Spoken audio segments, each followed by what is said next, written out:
The first drill is called partner pass. We use 3 players and not just 2, and we call it triple up passing.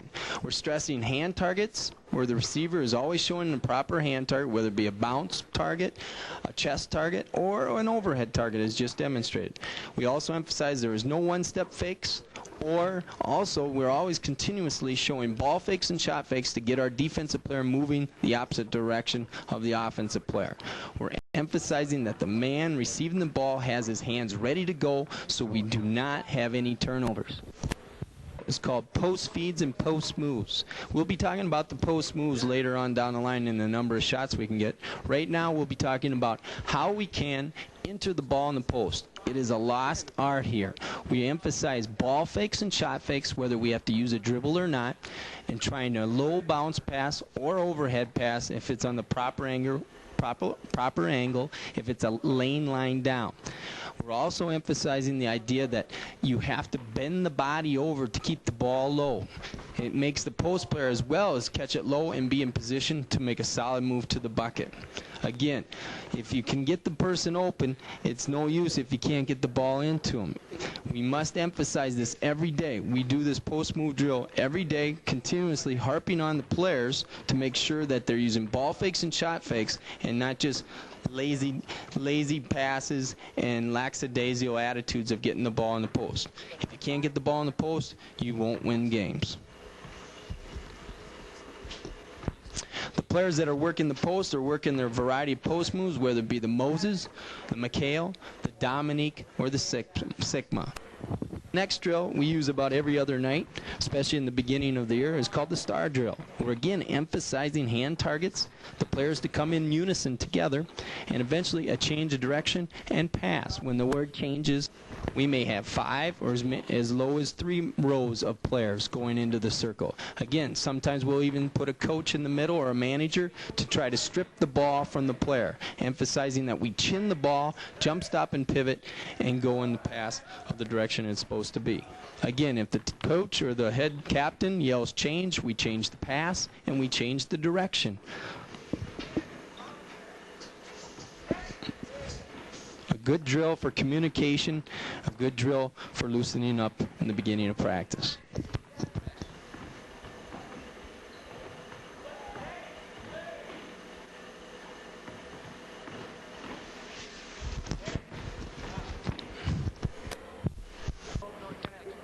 The next drill is called full court passing. We use this about every other night and continuously, especially the day before a game. It is simulating the idea of passing the ball at 45-degree angles, or what we call zigzag in the court, especially against a press or on a fast break. We're using all the passes. We're using the passes, taking the ball out with a baseball pass, then a chest pass, a bounce pass, and an overhead pass to finish in for a layup. If the gentleman or the player does miss the shot, he is supposed to return the shot by using the ball, putting off the bankboard so he's in the habit of following a shot. Again, baseball, chest, bounce, and overhead is what we get into. It's a good simulation drill of what we're going to face, especially against possibly a pressing team, or we want to get the ball up the court as quick as possible without bouncing the ball.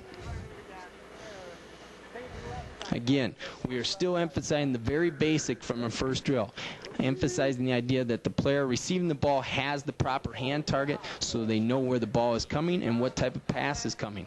It is amazing that how many passes are mixed up because the player receiving the ball does not have his hands fundamentally correct or even just ready. Passing and catching is a lost art that must be emphasized at all levels.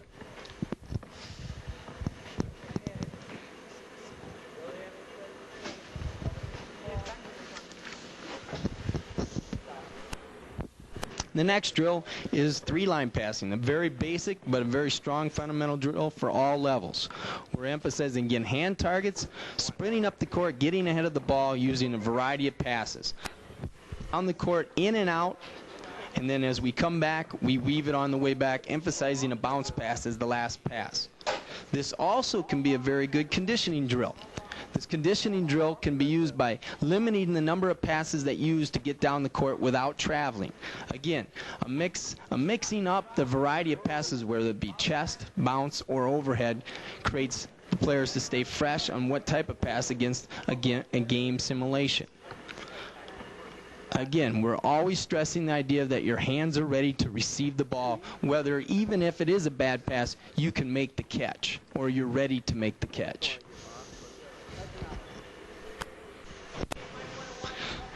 And the next drill is called skills and drills. Your imagination is your only boundary. This is an individual drill that we use towards the end of the night as a cardiovascular drill, as well as everybody handling the ball full court. We're emphasizing keeping your head up, seeing the whole court, and using both hands by using a combination of ball handling drills. Pushing the ball out, whether we're doing a crossover, a pull back, or maybe a behind the back or even between the legs drill, to emphasize of getting the ball up court as quick as possible without losing it. This is an excellent drill, again, for conditioning, as well as giving a little freedom for players to be creative, imaginative in practice. We also, out of skills and drills, we believe that you go as hard as you can under control. If you do go as hard as you can and keep bouncing the ball off your foot too fast, where you will possibly could lose it, pushing yourself to the limit. Again, the moves that we start over with, especially the younger players, 4th, 5th, 6th, 7th, 8th graders, is a simple crossover move or the pullback move. As they get older, they may want to use the behind the back or between the legs, depending on their skill level.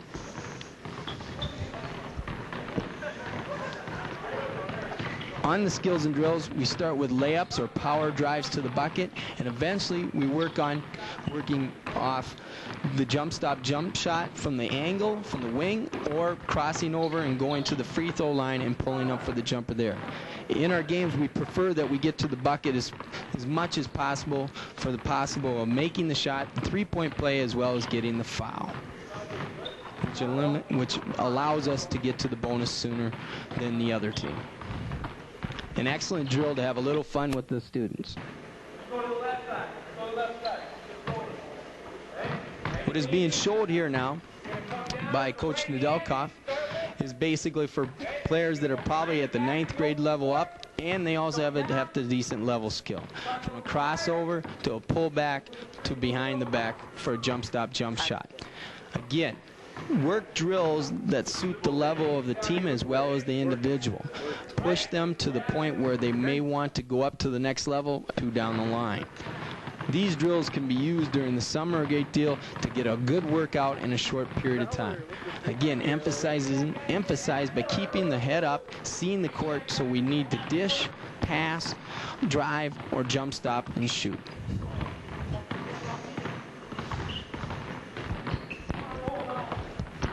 You can use chairs, coaches, managers as obstacles where they come up to a possible defender and simulate that drill to hopefully going by the defender successfully in scoring. The next drill is something that we do when the players might be winded, or something that we do in the beginning there, or something that also 3rd, 4th, 5th, 6th, and 7th, and 8th graders can do early in the summer and work on their skill on shooting the basketball. It's called form shooting. We're emphasizing elbow lift, shooting out of a telephone booth, and reaching into the cookie jar by proper wrist action. We use it when the players, again, are tired instead of just shooting free throws all the time. And it is a great drill for younger players. We're emphasizing the ball is over top of the elbow, or the elbow is underneath the ball, so we have proper lift and the elbow is not sticking out, creating a knuckleball effect when the ball is released. You also can play a game of the swish drill to see how many you swish, or how many you make off the rim, or how many you miss. You get a +1 if you swish it with no rim. You get a 0 if you just hit the rim, 1.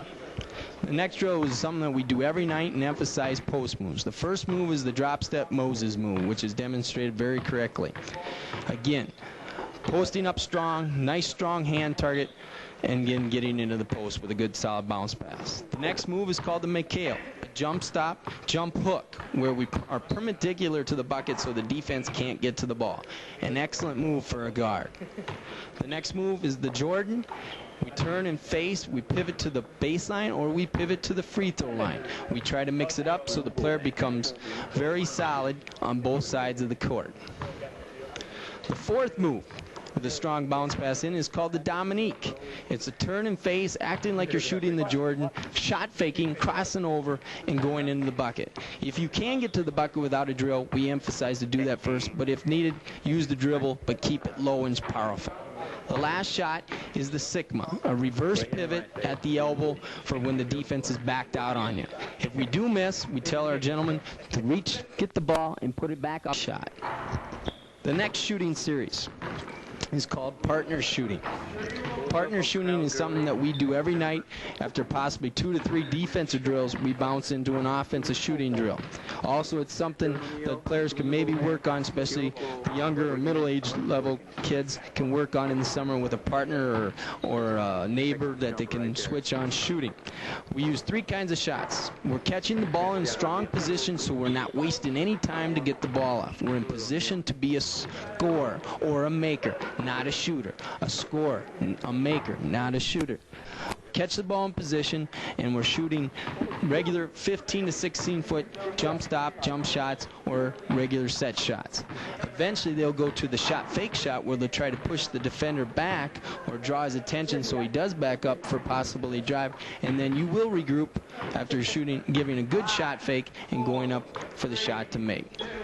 Finally, another one that you can do out of the partner shooting is the shot fake drive, where you give a shot fake by stepping forward with your shooting side foot and then eventually proceeding hard to the bucket using as few dribbles as possible by pushing the ball out and finishing with a strong layup or a jump stop jump shot in the lane, depending how far you started away from the bucket to begin with. Again, something that we use every day, and emphasizing that you lift the ball up, you reach into the cookie jar, and you finish with the proper form. One thing that I've noticed over the years that students or players tend to fade back or lean back, or their belly tends to go forward and their chest goes back, and they end up short. They need to emphasize that if they move anywhere, their body should tilt slightly forward, not to the side and not to the back. Again, we're emphasizing the fundamentals of shooting.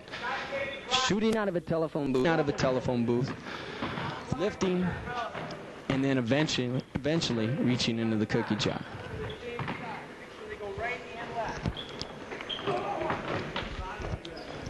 Here is demonstrated the shot fake drive series, where the rebounder is also working to improve the offensive player by coming at him like he is going to block the shot, and the offensive player must read the defensive player on which side to go to. Again, emphasized by pushing the ball out and using as few dribbles as possible to get to the bucket or come to a jump stop, jump shot, and score.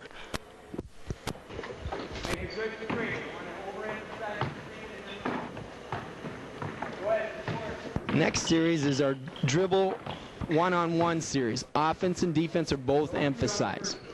This is the one dribble series, stressing closing out on the man with proper balance and defensive technique. Basically with our hands up, mirroring the ball, and closing out short, so we're in proper position so we can recover quick enough so the offensive player cannot get by us. Again, the idea is to push the idea of closing out high and short. High hands and closing out short, so you're not too tight on your man so he just goes and drives by you. We do 2 to 3 and then eventually rotate. So drills start from individual and work into a full team of 5-on-5. While our offensive drills start 5-on-5 and break down to 1-on-1. Again, we're in proper position. Now the offensive and defensive players are at a 2 dribble limit, where the offensive player can use 2 dribbles to get to the bucket, and if he does not have a good shot, he is supposed to give up the ball to the defensive player. We're not encouraging the idea of taking ooh-ah shots that are not good shots to take in a game. Again, emphasize closing out high and short. If you're too tight, the defender won't have time to pick up their man, or they'll let the offensive player go by them too easily. Again, if they have their hands up, the shooter is going to pop it right over them and knock it down. And to finish any defensive drill, you should always emphasize the idea of boxing out hard. That is something that is not much skill, but it's mostly in the belly button and flat out, I guess, fortitude. Next drill, quick drill of what is called chesting up. We emphasize the idea of chesting up for 3 reasons, not blocking shots. We are not creating a foul situation or giving the referee a chance to blow the whistle. We're also, they're getting fewer free throws. And third of all, we're in position to box out after the shot is attempted. If you do leave your feet, you may get a couple shots, but at the same time, you'll also probably be in foul trouble, or you allow the man to get the rebound or somebody nearby to get the rebound because you're not in position to box out. Next drill is the wing denial drill. It has a slide open action. We use the idea of the power of the pyramid, whereas the closer our man gets to the bucket, the closer we get to them. The point of the pyramid. The farther away the man gets away from the bucket, the closer we show to the ball. We emphasize a showing to the ball. That is the base of the pyramid. Extending our hand out in the passing lane so we have 1 arm's length or 1 step allowance if the man does go back door, as demonstrated fairly well.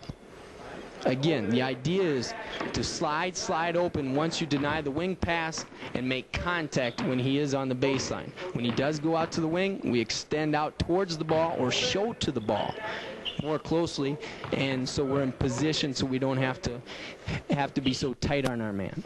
The next drill is our help and recover series. This is lane line to lane line. We are jumping to the ball as the ball is in there, not when it's caught. We're also stressing a second point of showing our numbers, our back numbers, when we're in help position. So we're in ready position if the dribbler decides to penetrate in our gap. We're also looking to give strong ball pressure with the arm's length away from the ball as well as high hand pressure. Again, emphasizing arm's length away from the ball as well as pressuring the ball ready for dribble penetration. This is an excellent drill for grade school as well as elementary students. This is how we build our defense from the groundwork up. Again, have your players extend their arms and make their bodies as big as possible. This is help and recovery from a lane line to a wing. Again, all these drills are is simulating possible points that we see often in a game. Again, the same concepts of jumping and showing to the ball, showing our back numbers. We're in position to help and recover. As soon as the ball is picked up, we release back on position to give help, and if the man does dribble penetrate, we give help by getting our whole body there, allowing no gap penetration, and possibly get the charge. And as soon as the man does pick up the dribble, we release back under man and recover quickly in position, closing out high and short. The more simulate a game situation, the easier it is for players to pick up as well as learn from the process.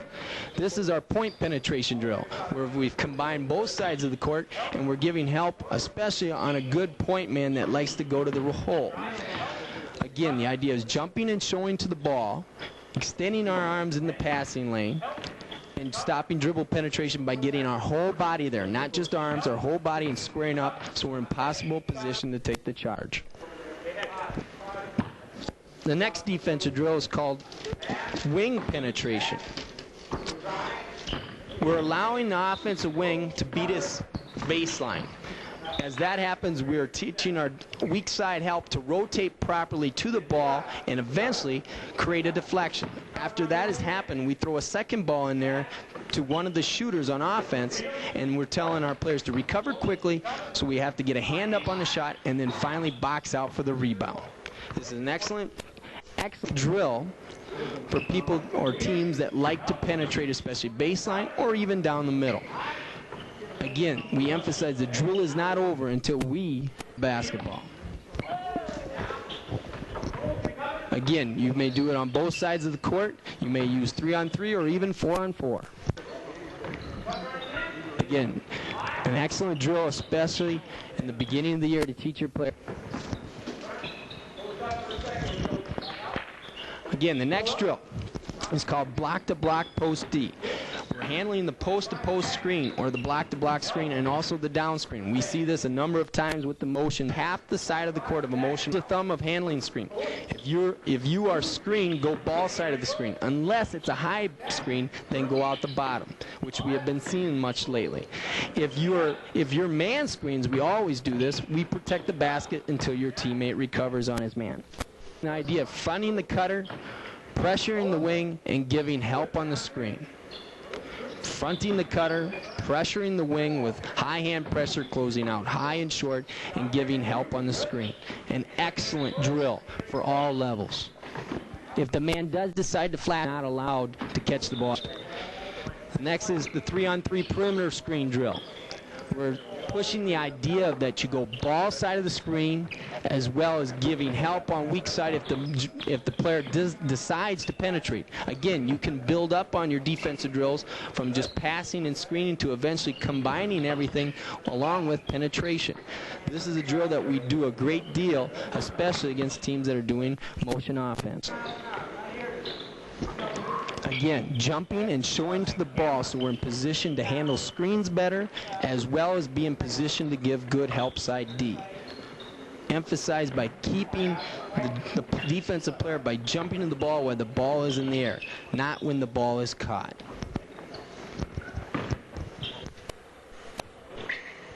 The next drill with a coach on one side or a manager on that side, we go 4-on-4. We just build up the defensive series where we handle a down screen, a block-to-block screen, as well as a perimeter screen. Again, the same ideas. Protect the basket if your man screens. Go ball side of the screen if your man is getting the screen. Simple rules of thumb where players can realize it quickly of what they're supposed to do every time. Again, we emphasize that rule of thumb of handling screens, whether it be a back screen, down screen, or up screen.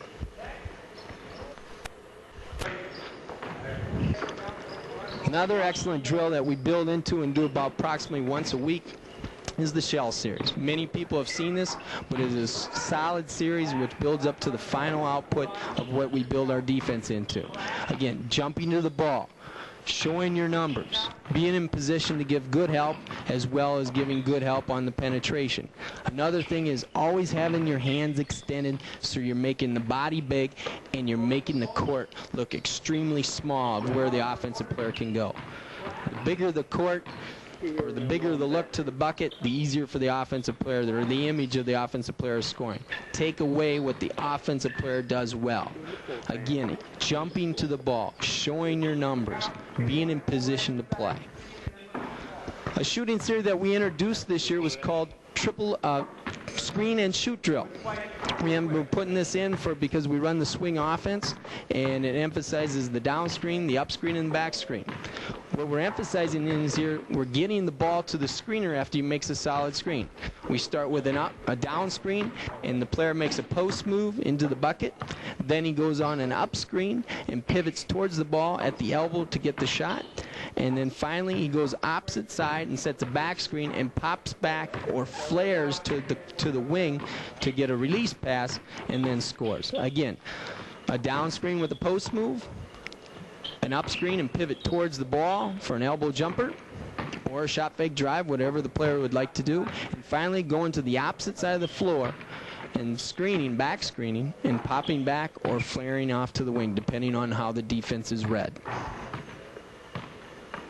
Your imagination is...